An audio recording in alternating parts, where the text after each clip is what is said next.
2024 সালের সকল উচ্চ মাধ্যমিক পরীক্ষার্থীদের জন্য নিয়ে চলে এলাম রাষ্ট্রবিজ্ঞান বিষয়ের একটি চূড়ান্ত গুরুত্বপূর্ণ নমুনা প্রশ্নপত্র ও সাথে তার উত্তর। উচ্চ মাধ্যমিক ফাইনাল পরীক্ষার আগের মুহূর্তে দেখে নাও এই প্রশ্নপত্রে থাকা প্রতিটা প্রশ্ন তোমার পড়া রয়েছে কিনা, কারণ এই প্রশ্নপত্রে থাকা প্রতিটা বড় প্রশ্ন সামনের ফাইনাল পরীক্ষার জন্য ভীষণ গুরুত্বপূর্ণ। প্রত্যেকটি প্রশ্ন তোমাদেরকে বলে দেব যে কোন প্রশ্নগুলো গুরুত্বপূর্ণ, কোন প্রশ্নগুলো পরীক্ষাতে আসার সম্ভাবনা রয়েছে। তার আগে সম্পূর্ণ প্রশ্নপত্রটি প্রথম থেকে আমরা দেখে নেব। একের দাগে বলা হচ্ছে, প্রতিটি প্রশ্নের বিকল্প উত্তরগুলির মধ্যে থেকে সঠিক উত্তরটি বেছে নিয়ে লেখো। এখানে 24টি এমসিকিউ টাইপ প্রশ্নের উত্তর লিখতে হবে। প্রতিটি প্রশ্নের মান 1 করে, টোটাল 24 নম্বর রয়েছে। প্রথম এমসিকিউ টাইপ প্রশ্ন, ঠান্ডা যুদ্ধকে গরম শান্তি বলে চিহ্নিত করেছেন, উত্তর হবে বার্নেট। এরপর দ্বিতীয় প্রশ্ন, ইয়াল্টা সম্মেলন কবে অনুষ্ঠিত হয়, উত্তর হবে 1945 সালে। এরপর 1.3 দাগের প্রশ্ন, সার্কের প্রথম শীর্ষ সম্মেলন অনুষ্ঠিত হয়েছিল, উত্তর হবে ঢাকায়। নেক্সট, বর্তমানে সার্কের মোট সদস্য রাষ্ট্রের সংখ্যা হলো, উত্তর হবে 8। পরের প্রশ্ন, the making of foreign policy গ্রন্থের লেখক হলেন, উত্তর হবে জোসেফ ফ্রাঙ্কেল। পঞ্চশীল চুক্তি স্বাক্ষরিত হয় কোন সালে, উত্তর হবে 1954 সালে। পরের প্রশ্ন, শান্তির জন্য ঐক্য প্রস্তাব গৃহীত হয়, উত্তর হবে সাধারণ সভায়। এরপর 1.8 দাগের প্রশ্ন, আন্তর্জাতিক আদালতের সদর দপ্তর অবস্থিত, উত্তর হবে হেগ। 1.9 দাগের প্রশ্ন, নিরাপত্তা পরিষদে ভেটো ক্ষমতা প্রয়োগ করতে পারে, উত্তর হবে স্থায়ী সদস্যরা। পরের প্রশ্ন, ভারতের শাসন বিভাগের প্রকৃত প্রধান হলেন, উত্তর হবে প্রধানমন্ত্রী। নেক্সট, আইনসভার জননী বলা হয়, উত্তর হবে ব্রিটিশ পার্লামেন্টকে। এরপর 1.12 দাগের প্রশ্ন, ভারতে কোনো অঙ্গরাজ্যের আইনসভার উচ্চকক্ষকে বলা হয়, উত্তর হবে বিধান পরিষদ। নেক্সট, কূটনৈতিক বিশ্বের আয়না বলে পরিচিত, উত্তর হবে সাধারণ সভা। পরবর্তী প্রশ্ন, লোক আদালত প্রথম গঠিত হয়েছিল, উত্তর হবে জুনাগড়ে, যেটা গুজরাটে অবস্থিত। নেক্সট, 1.15 দাগের প্রশ্ন, বহু পরিচালক বিশিষ্ট শাসন ব্যবস্থার উদাহরণ হলো, উত্তর হবে সুইজারল্যান্ড। নেক্সট, সাধারণ সভায় বর্তমান সদস্য সংখ্যা হলো, উত্তর হবে 193। পরের প্রশ্ন, সুপ্রিম কোর্টের বিচারপতিদের অবসর গ্রহণের বয়স হলো, উত্তর হবে 65 বছর। নেক্সট প্রশ্ন, কেন্দ্রীয় মন্ত্রিসভা দায়িত্বশীল থাকে, উত্তর হবে লোকসভার কাছে। এরপর 1.19 দাগের প্রশ্ন, ক্রেতা সুরক্ষা আইন তৈরি হয়, উত্তর হবে 1986 সালে। এরপর 1.20 দাগের প্রশ্ন, পঞ্চায়েত সমিতি হলো পঞ্চায়েত ব্যবস্থার, উত্তর হবে দ্বিতীয় স্তর। এরপরের প্রশ্ন, গ্রাম সংসদের সভা আহ্বান করেন, উত্তর হবে পঞ্চায়েত সেক্রেটারি।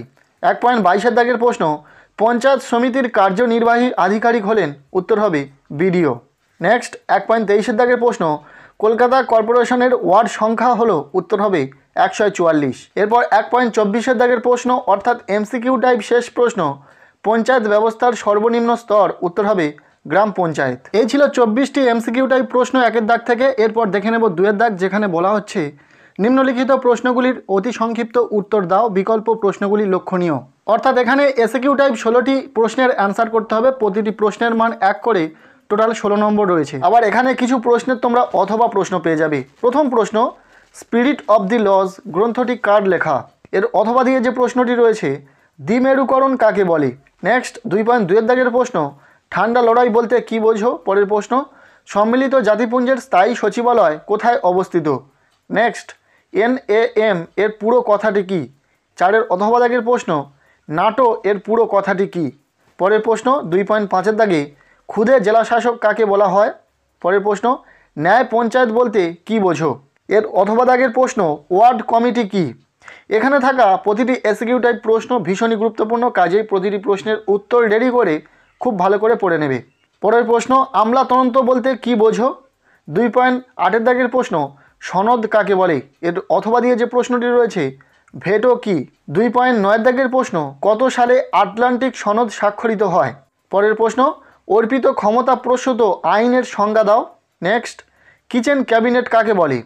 এর অথবা দিয়ে প্রশ্ন, পকেট ভেটো কাকে বলে। নেক্সট প্রশ্ন 2.12 দাগে, ভারতের রাষ্ট্রপতি কিভাবে নির্বাচিত হন। পরের প্রশ্ন, রাজ্যপালের স্বেচ্ছাধীন ক্ষমতা বলতে কি বোঝো। এর পরের প্রশ্ন, রাজ্যপালকে স্বর্ণপিঞ্জারে আবদ্ধ পাখি বলে কে অভিহিত করেছেন। এর অথবা দিয়ে যে প্রশ্নটি রয়েছে, ভারতের প্রকৃত শাসক কে। নেক্সট 2.14 দাগের প্রশ্ন, ভারতের রাষ্ট্রপতি কোন পদ্ধতিতে পদচ্যুত হন। এর অথবা দিয়ে প্রশ্ন, ভারত রাষ্ট্রের সাংবিধানিক প্রধান কে। পরের প্রশ্ন, গ্রাম পঞ্চায়েতের সভায় কে সভাপতিত্ব করেন? এরপর 2.16 দাগের প্রশ্ন, ক্ষমতা স্বতন্ত্রীকরণ নীতির প্রবক্তাকে? এর অথবা দিয়ে যে শেষ প্রশ্নটি রয়েছে, সরকারের কোন বিভাগ অর্ডিন্যান্স জারি করে? এই ছিল কিছু গুরুত্বপূর্ণ এসএকিউ টাইপ প্রশ্ন 2-এর দাগ থেকে। এরপর আমরা দেখে নেব 3-এর দাগ, যেখান থেকে শুরু হচ্ছে বড় প্রশ্ন। 3-এর দাগে বলা হচ্ছে, নিম্নলিখিত প্রশ্নগুলির উত্তর দাও, বিকল্প প্রশ্নগুলি লক্ষণীয়। এখানে 8 মার্কের 5টি বড় প্রশ্নের উত্তর লিখতে হবে। প্রতিটি প্রশ্নের মান 8 করে, টোটাল 40 নম্বর রয়েছে।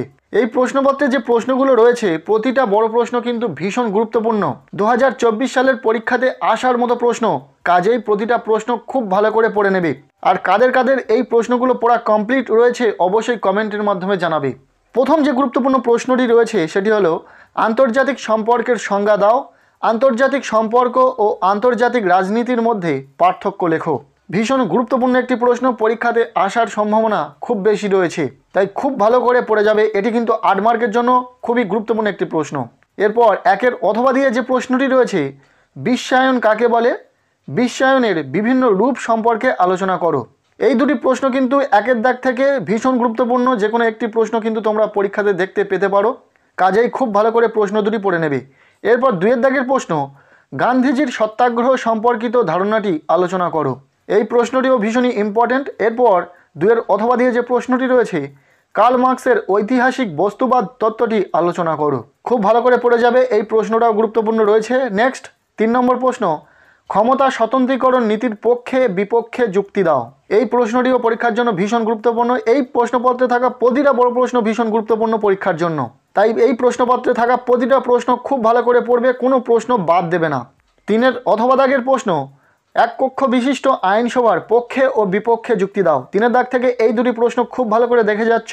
এরপর 4 নম্বর দাগ, যেখানে বলা হচ্ছে, ভারতের প্রধানমন্ত্রীর ক্ষমতা ও কার্যাবলীর সংক্ষিপ্ত বর্ণনা দাও। এই প্রশ্নটি খুব ভালো করে পড়ে যাবে। এবছরের প্রধানমন্ত্রীর ক্ষমতা ও কার্যাবলীটা আসার সম্ভাবনা রয়েছে খুব বেশি। এরপর 4-এর অথবা দিয়ে যে প্রশ্নটি রয়েছে, ভারতের পার্লামেন্টের আইন পাশের পদ্ধতি সম্পর্কে আলোচনা করো। এরপর সর্বশেষ প্রশ্ন 5 নম্বর প্রশ্ন, হাইকোর্টের গঠন ও কার্যাবলী সম্পর্কে আলোচনা করো। প্রধানমন্ত্রীর ক্ষমতা ও কার্যাবলী যতটা গুরুত্বপূর্ণ এবছরের জন্য, হাইকোর্টের গঠন ও কার্যাবলীটা খুব ভালো করে দেখে যাবে। এবং এই 5 নম্বর প্রশ্নের যে অথবা দাগের প্রশ্নটি রয়েছে, ক্রেতা সুরক্ষা আদালতের ওপর একটি সংক্ষিপ্ত টিকা লেখো। এই ছিল একটি সম্পূর্ণ নমুনা প্রশ্নপত্র। রাষ্ট্রবিজ্ঞান বিষয়ে 8 মার্কের প্রশ্নের জন্য এই প্রশ্নপত্রে থাকা প্রতিটা বড় প্রশ্ন তোমরা খুব ভালো করে পড়ে যাও। আশা রাখবো এখান থেকে পরীক্ষাতে প্রশ্ন কমন পাবে। তবে এই প্রশ্নপত্রে থাকা ওই কটি বড় প্রশ্ন রাষ্ট্রবিজ্ঞান পরীক্ষাতে পড়ে গেলে চলবে না, এর সাথে আরও কয়েকটি প্রশ্ন দেখে যাওয়া প্রয়োজন। যার জন্য ইতিমধ্যে আমরা রাষ্ট্রবিজ্ঞান সহ অন্যান্য সকল বিষয়ের লাস্ট মিনিট সাজেশন ভিডিও চ্যানেলে দিয়ে দিয়েছি। অবশ্যই চ্যানেলে ভিজিট করে সেই ভিডিওগুলি দেখে নাও এবং পরীক্ষার আগের মুহূর্তের প্রস্তুতি নিতে শুরু করে দাও। সুতরাং এই ভিডিওটি এতটুকুই। কেমন লাগলো ভিডিওটি অবশ্যই কমেন্টের মাধ্যমে জানাও। ভিডিওটি ভালো লেগে থাকলে লাইক করো, চ্যানেলে নতুন হয়ে থাকলে অবশ্যই চ্যানেলটিকে সাবস্ক্রাইব করে রাখো এবং পারলে ভিডিওটি বন্ধুদের সাথে প্রচুর শেয়ার করে দাও।